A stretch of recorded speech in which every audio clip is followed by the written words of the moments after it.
As light sequence is now on 3, 4, 5, 6 lights here. And it is Lights out and away we go here. The McLaren, I think, gets a good start. Is Phil Lanky there on the inside getting a better start? No, I don't think he is. He's not going to get there. Look at the Alpine, I believe it is, from behind, and he's stood right round outside of Phil Lanky. The Red Bull gets run out of space there, and he's lost a lot of ground. He might be coming under pressure now from Chester Chompers behind. Rock Chris O'Connor up into P4. Oh, he spun! Just through the new fast right-hander, as you mentioned there, and that's going to be tears for him, as Zen loses position to Nicholas Shepherd now, as Shepherd takes the lead, with Phil Lanky just behind us. They're side-by-side now, going through this corner, through the turn 13, I think. Phil Lanky, where has he gone? Finding himself now, slotting into place, and these guys are very close, and big loser out of that's obviously going to be Oliver Founds, and Ismail... Safety car deployed, safety car deployed, safety car deployed. So, safety car has been deployed. John, it's your time to shine. Oh boy, here we go. I'm going to pick them up just as they... Oh boy. As we do have some very, very nice new safety car lights for this season. They're all detailed in the rulebook. New safety car lights. Yeah. Here we are. This is bloody brilliant, this is. It's a bit awkward with it not being a GD3, so, you know, going to try and deal with the grip. Feels like a supercar. Feel a little bit at home here. And just all drivers ignore the 0-second for speeding penalty, so obviously that's not a penalty. Well, yeah, I'm going to give you the commentating duties for the first lap or so with this, as I got to bring this big old girl down the pit lane. As Nicholas Shepherd is leading it to the very last moment here. And he still hasn't gone. He has now gone. It seems like he got a decent launch off that, but Zen Metanich is in his slipstream. Will he have a go into T1 here? No, he has a look, but he thinks better of it. Oh, and Nicholas Shepherd goes off and spins in T1. That is an absolute travesty. Car off in turn 1, all drivers be able. Oh, he's gone back to pit. He is retired from the race. Oh no, has he retired? Absolute heartbreak. That's tears. Ali, please turn off the safety car incident on the stream, please. That's absolute tears.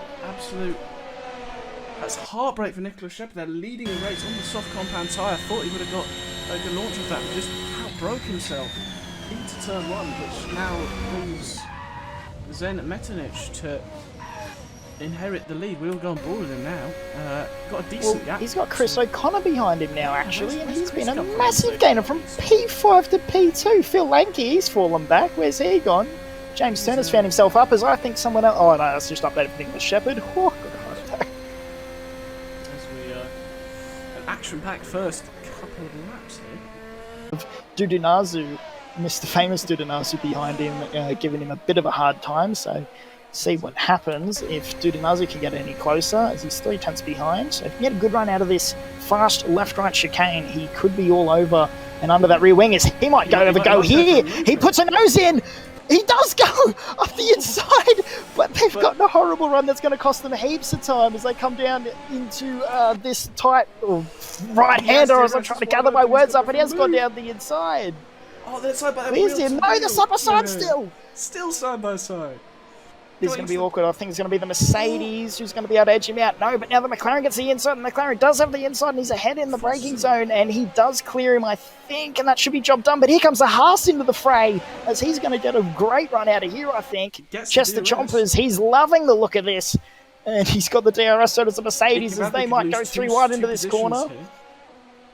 I think Chester's gotten an awful run as he clears him into the corner. Can he pull it up for the corner? Yes, he does. But here comes the Haas again of Chester Chompers. Did he get a good run or not? But he's going to have slipstream. Danny Hernandez, Joe Singer, sorry, with the DRS, double DRS here, only 1 detection zone. So he manages to pull just out ahead of the McLaren. But he's going to have to hold off with the massive slipstream now. Well, actually, the McLaren's going to have to worry about that Haas in the rear wing.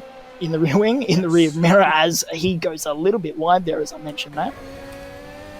As Phil Lanky actually just going for a move on Chris O'Connor, possibly. Side by side, he has passed him. I think Chris might have just lifted out of that, just because thinks a bit better of it and doesn't want to replicate that McLaren and Mercedes going through there. That was very scary. I thought that was going to be an incident for sure, as both kind of fully committed to it, then both backed out at the last second, and it was just really awkward. As Chris O'Connor into the pit lane now.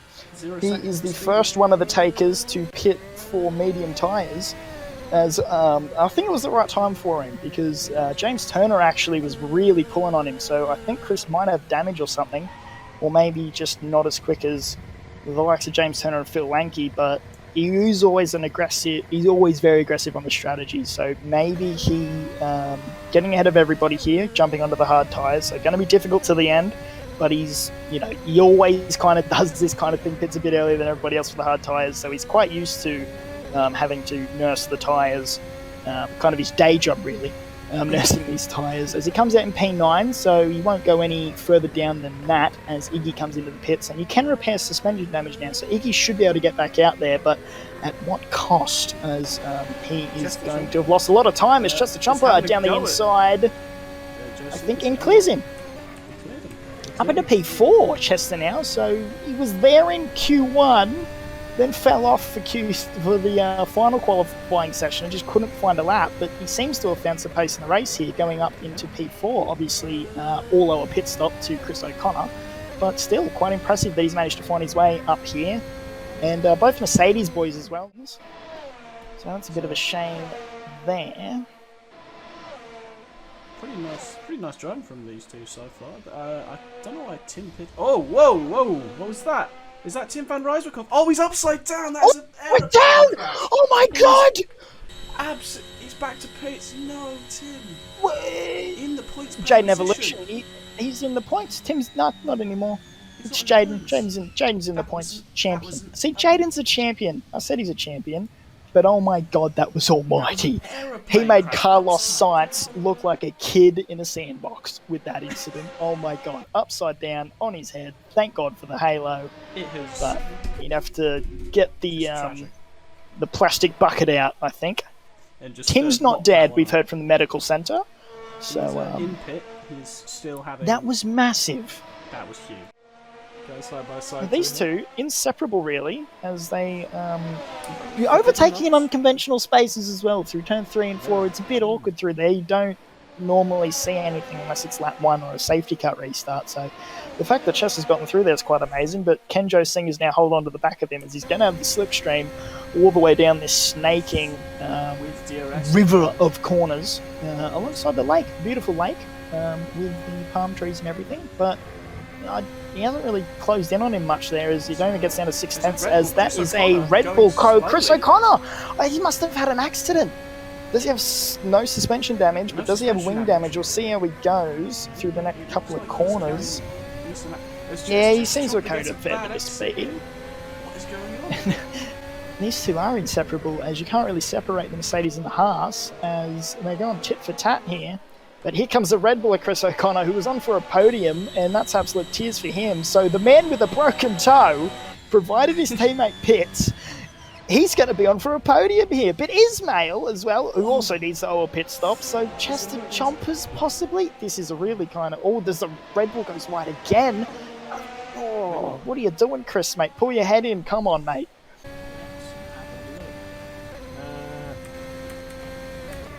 Yeah, surely, maybe you get out of the way for his teammate, or is it Ismail?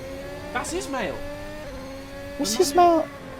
Oh, they've caught Ismail. So Ismail's tyres must be falling off now. No, because he's been on these tyres since the start of the race, so his tyres are falling off. He's got to come into the pits, and he doesn't. He stays out. Look how much time he's bucketed.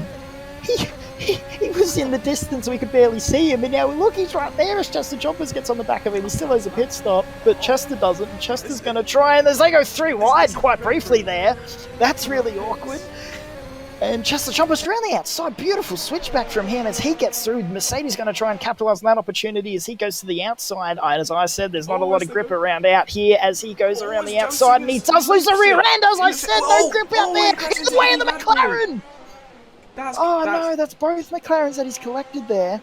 And, oh god, that's awful. But as I said, there's no grip around there. And these guys continue not to listen to me, the resident Australian.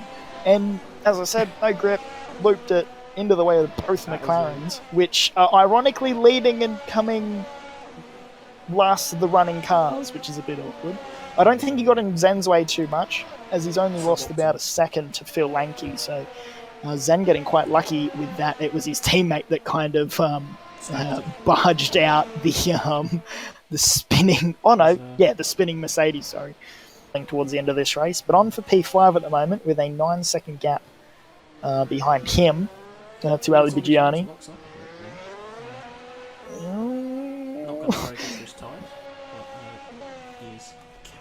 Well, no, he's still got a pit. I believe he's still got a pit. So the fact that he's still going, he might be going to the softs, as I said, was a pretty bad strategy call. So if he's going to do this, I think this is just such a big mistake on strategy call. The tyres are clearly had their best, and I think it's time to jump onto the mediums. Ismail was a lap too late, and I think Oliver Founds is now bucketing time to those ahead. I'm pretty sure he was towards the back of his teammate, and he's now falling back from Chester Chompers. And as Chris O'Connor's now gaining at him at a rapid rate. Well, I don't think he's intending to pit. I think he's trying to do the whole race. I believe we have a mandatory stop in this series, so he's going to have to... He might get a 30-second penalty here or disqualification. Because he might be trying to do an Alex Albon here. Maybe he's waiting for a safety car and he's going to just do it on the last lap, but I really don't see the point of not jumping on the softs or the medium tyres here, because it's, well, what, lap 26 now for the leaders, so just 4 laps to go. There's not a lot you can wreak out of those. Oh, we'll talk about that. The tyres have gone, and he's gone off into the gravel, and that is tears for him, and he's surely going to have to come into the pits now. Surely that's going to learn him a lesson, but... Yeah, it was Ali Bigiani. Well, he owes a pit stop now. He's going to come out behind Joe Singers if he doesn't kick on with it and get into the pits and sort his tyres out. He's going to get a disqualification on top of that spin, which is just going to make it all for naught. That looks like a hard car to drive now. You can really see the understeer. It's on creep in. Oh, it was understeer and oversteer, and yeah, he has to have 2 stabs at it to get it to turn in. And he's not going to pit! He's not going to get the damage fixed or the new... I don't believe this. This is going to be... It's just Ferrari, isn't it? It's just Ferrari, isn't it? I don't think he knows. I think someone needs to tell him that he needs to get in the pits, because he is not. I don't believe this. Closed up that gap from 1.5 down to 2/10. Around the outside, and he's going to clear him, I think, if he doesn't fight it too hard. The Ferrari does give him a bit of a squeeze, but not much competition for him, as he's actually going to come back at him, and he won't send it down the inside, thank God. Thinks a little bit better of it at the last second. That is a bit of an interesting line, but if he doesn't pit this lap, surely someone's got to explain to the Ferrari pit crew that this is not good strategy. This is just leaving the driver out to dry and to be swallowed up by, well, people just on better tyres. Is he going to pit? No, he doesn't. Even if he... there might be a glitch in the timing. Even if he had pit, though, I think it's stupid that he hasn't pit again for soft tyres, because, well, A, he spun, you know, so it's quite a bad strategy call there from the Ferrari man. But classic Ferrari... Well, his teammate, though, is on for a podium, so that's something to celebrate. But being led by Zen and Phil Lanke, who again have just checked out from the whole field, and I think Phil Lanke has settled in as he's now matching James Turner's pace, whereas Zen's continuing on with his wrath of just consistent lap times. As we cut back to Icky Bradbury and Jaden Evolution flying over last points place. Come on, Jaden. Oh, come on. There's only 2 laps in it. Come on, Jaden. You've got to fight. Get the elbows out. Come on, mate. Oh, he's right under his rear wing as he comes over to the back straightaway. Just wanna, you know, oh, boy. Oh, he goes down the inside. It's going to switch to the outside. I don't think he's going to have the run. Yes, he is. He's going to get there with a wheel, though, but he's on the outside, so it's Jaden's corner. But this is going to get very awkward, and they're going to balk each other through here. Jaden's got an awful run as he goes wide. No! No! Remember, though, Iggy doesn't have many track cuts left, so come on, Iggy, chuck it down the inside and get a bit of a track cut for me, please. Come on, mate. As we go and look at a wall there. Thanks, camera. That's brilliant. Jaden just doesn't seem to have the pace to fight him there, as there's a bit of a lock-up, we can say, for him. Jaden Evolution losing out on points with just 2 laps to go. It's quite odd, though. You sponsor a race team, right, to win. That way your sponsor gets pushed forward. Yeah. But if I was Zen's sponsor, I'd be pissed. Because he hasn't been shown the whole race. He's been too quick. He needs to back off a little bit, wind it in, get shown on camera a little bit, and then check out. I mean, He's just gone. Create some drama. Just spin out a lap car. No, don't. No, we don't encourage that kind of thing. But yeah, if I wasn't advertising on the side of Zen's car, I would be a little bit annoyed because no TV time, apart from the last lap, because he's just had. Well, this is the most important lap, to be fair. This is. So, you know, trying to give him his limelight, his 15 minutes of fame. He technically hasn't won the race yet. He still has about 5 corners to go, but it is looking fairly comfortable. I'm pretty sure he could stop and do a cheeky donut or two, and still in the race. He's got a 17-second gap to Phil Lanky here. Chris is in a fight with Ali Bigiani, actually, as they're going to fight for P5. They still got a whole lap to go because Zen's got so far. I thought they were towards the end of the lap. But the Mercedes is going to have an absolute banger of a run, I think, with all the slipstream, as there's only really here in the fast chicane where they got a braking zone. So, look how close he gets to him there through the fast right-hander. I think he got a bit balked, though, but he's only 4/10 behind, gaining now. Can he get the slipstream, and can he get the DRS open? If he can get a good run through the fast left-right chicane, he might be able to steal that P5 off Mr. Chris O'Connor. As he comes through now, he looks very smooth. Looks like he's got a slightly better run. Opens the DRS now. Gaining. Chris goes a little bit defensive. He goes very defensive. Can he get a switchback on him? No, but he's left a lot of space to the inside. I think he's broken too late. He's gone wide, and I don't think he's going to be able to get there. Unless he can throw it down the inside here, but that'll be an almighty move. I think he has accepted where he's going to finish. As long as Chris can keep his cool through here, he's going to be P5, I believe. Yes, he is. As he weaves heavily down the main straight. And he gets his P5, and I'm sure Ali Bigiani is going to be... only finishing 2/10 behind, but Ismail dropped behind Oliver Fowles. Or they had a small battle, I'm not sure what happened to Ismail there, but one of them definitely switched places. But congratulations to Zen Metanich for winning the first race of F1 Season 7 as we see a... Jaden, don't take a drive through. You won't get disqualified. Just finish the race. Yeah, but it's been quite a race, I'd say. Oh, wow.